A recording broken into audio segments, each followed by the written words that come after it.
Okay, let's talk about mitigation strategies of SMB Relay. So what we can do here? Well, we can enable SMB signing on all devices, right? And that is the go-to strategy. The pro here is that it completely stops the attack. The con is that there can be performance issues with the file copies. It's reported that it's about a 15% or so decrease in speed on file transfers when you are running with SMB. So that SMB signing does cause a little bit longer time period.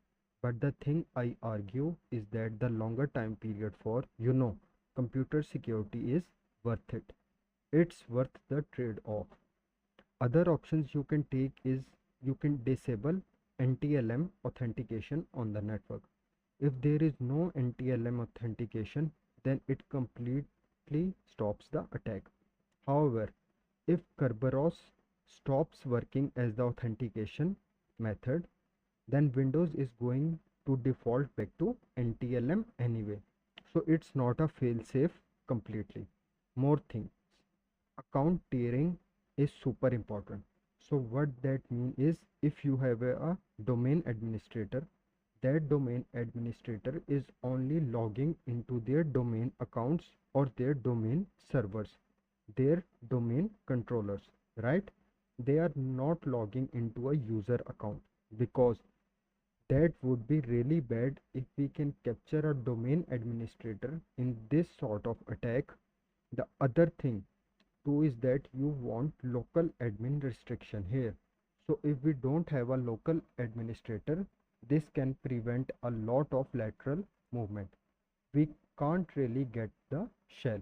We can't get the hashes that we saw.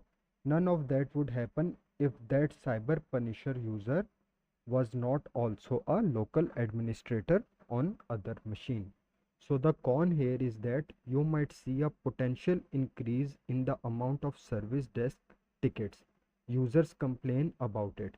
They always want to have an admin, but it's not usually in the best interest of the company to give your users administrator rights on a computer. So that's it for SMB Relay. Big thing to talk about again is that SMB signing should be disabled and local admins should be really restricted here. The other two are just best practice sort of things, but still don't completely eliminate the attack. So from here we are going to go ahead and talk about gaining shell access and how we can gain shells with some of the information that we have already gathered right now. So then we will move into some IPv6 attacks, which are really fun, and on to enumeration. So I will see you over in the next video.